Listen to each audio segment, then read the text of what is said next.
on political capital, taking the gavel back. Will House Democrats regain a majority in the House next year? We asked Congressman Steve Israel, chairman of the Democratic Congressional Campaign Committee. And on the last word, the Obama administration overrules the FDA on the morning after pill.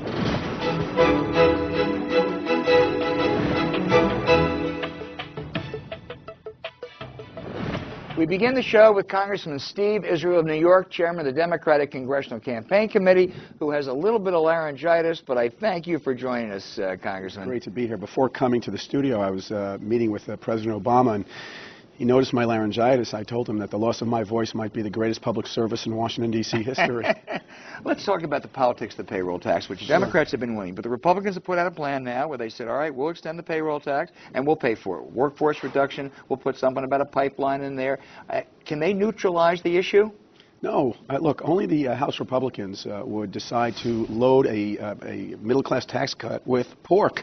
I mean, what is it about giving a tax cut to 160 million people that they don't like? Why do they feel compelled to hold those 160 million people hostage to their ideological extremism? This is very simple. For 160 million people who are going to see a $1,000 increase in their taxes if the Republicans get their way, or 300,000 people earning over $1 million. Are you targeting new possibilities, new Republicans because of this issue? Oh, there's no question. How many more? How many more are you targeting? We need 25 seats, Al, to win the House back.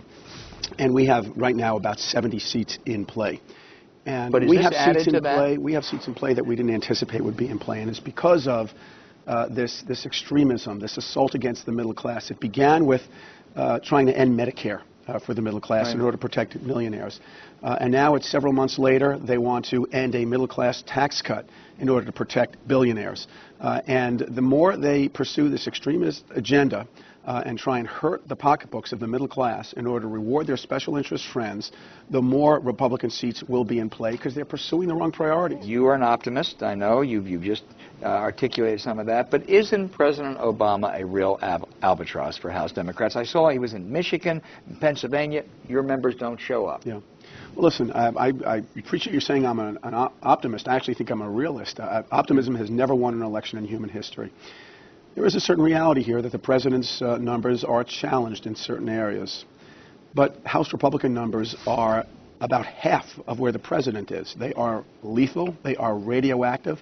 There is a strong sense of buyer's remorse against House Republicans around the country, and we're going to campaign and hold those House Republicans accountable. He will not be an albatross in most of the key battleground states? No, I don't. I think the albatross is House Republicans' voting records. The albatross is voting to end Medicare. Barack Obama's Secretary of Health and Human Services overruled the FDA and said that girls under 17 cannot get the morning after birth control pill without a prescription. Who is right, Secretary Sebelius or Commissioner Hamburg?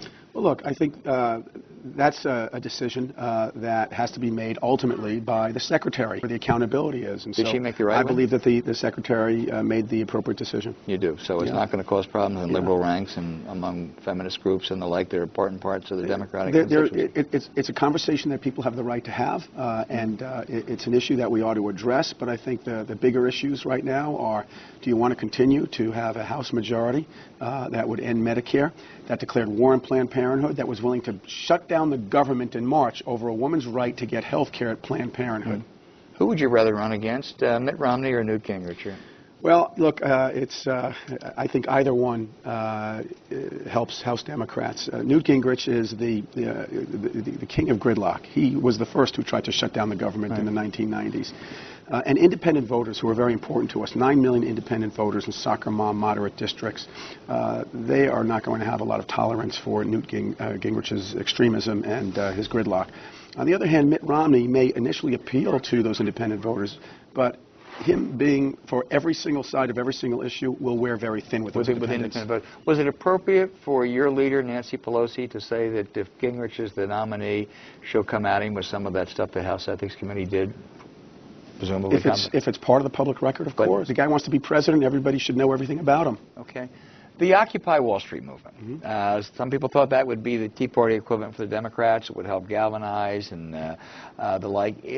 There's some signs that it's turning a bit more radical, even violent sometimes. Could that cause a backlash for Democratic candidates? Well, we would never condone violence on any side of the equation. It's not an appropriate way to express your view. Few people who are engaging in inappropriate activities, they ought to be held responsible for that, whether it's on the Tea Party side or Occupy Wall Street. Occupy Wall Street, I think, reflects an acute middle-class anxiety about the state of our economy, and Democrats have solutions. Republicans have done nothing. And Republicans say, however, that by praise, particularly with the president's speech in Kansas the other day, that Obama and Democrats are playing class warfare. Only Republicans can criticize a president who is quoting a Republican president, Teddy Roosevelt. Let me ask you about somebody who used to be in the 1% and may be in the 9% now, and that is former Senator John Corzine, who was hauled up before the House Agriculture Committee last week, going to go before the Senate. He gave over the years about $130,000 to your campaign committee. Republicans say you ought to give it back. Are you going to think about giving it back? No, we're not going to say, well, we'll make every decision based on the facts at hand, but we're not going to react to something that the Republicans say, when in fact they enjoyed the largest of the Koch brothers and Karl Rove and so many others. So the Koch brothers are analogous to John Corzine? Well, if the facts and if there's an investigation and due process on John Corzine that suggests that it would be appropriate to refund money, then we'll let people make the decisions that they feel are appropriate.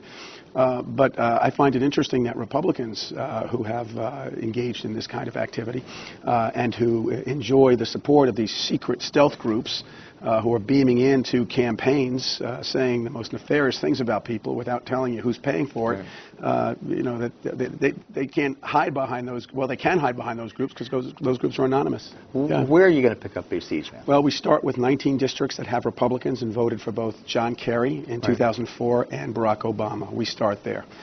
We'll win at least half of those seats. There are 43 districts that have a Republican member of Congress that voted for President Obama. We'll win at least 15 of those 43. Give the Republicans the rest. That puts it at 25. That's what we need. But that means we also have to protect our incumbents. Right. I'm not saying we're going to win 25 seats. It'll be razor close. So you're anticipating winning what? How many seats? Well, I'm not going to put a number on it because we're still a year away. But I will tell you that in the past year, we have outperformed every expectation. We've raised $4 million more than the Republicans. We've out-recruited them. We've got 75 districts in play. But you also have about twice as many people who are vacating or leaving their seat than Republicans. Well, there's about nine retirements so far, and those are largely in Democratic districts. Republicans have a mathematical problem. We have a mathematical advantage. They've got to defend about 60 seats. They've got to defend 60 seats where incumbents voted to end Medicare, who are saying they will not support a middle-class tax increase, but are going to support the full extension of the Bush tax cuts. Do you think the Bush tax cuts will be extended, by the way? I think that they should be extended for only a No, but do you think, what do you think will happen, given the real politics? Look, Al, anybody who tells you with this crowd running Washington, they know what's going to happen is the last person you should be listening to. The Republican caucus right now is in chaos and anarchy. The only thing that we can predict is that they're going to consistently side with the extremes. Congressman Steve Israel, laryngitis notwithstanding, in full voice, thank you very much for being with us. And when we come back, the President channels Teddy Roosevelt and the latest on the Republican race for 2012 with Bloomberg reporters. Bloomberg's Political Capital is brought to you by United Healthcare, committed